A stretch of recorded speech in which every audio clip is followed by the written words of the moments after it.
Now watch what happens when I shake our bottle.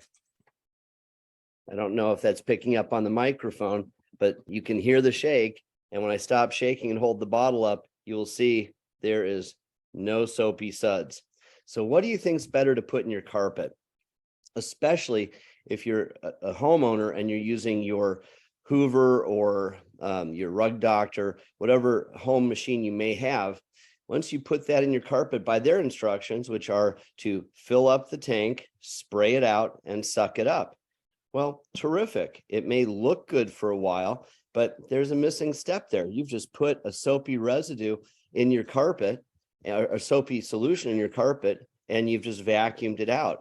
Well, that's likely to leave soapy residue, much as if you, and you've heard me offer this analogy before, were to wash your hands in your kitchen sink or your bathroom sink, get them all sudsed up with soap, and then rather than rinse them off, turn off the water and grab a towel.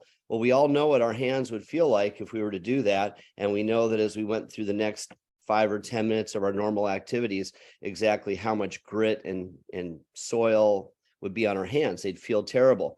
Well, your carpet and rug and upholstery feels exactly the same way. They do not want to be left sticky and soapy so that dirt adheres and stains appear and hold on that much more frequently, as opposed to using the very pure water-like solution that is the soap-free Procyon line that's going to leave you without residue.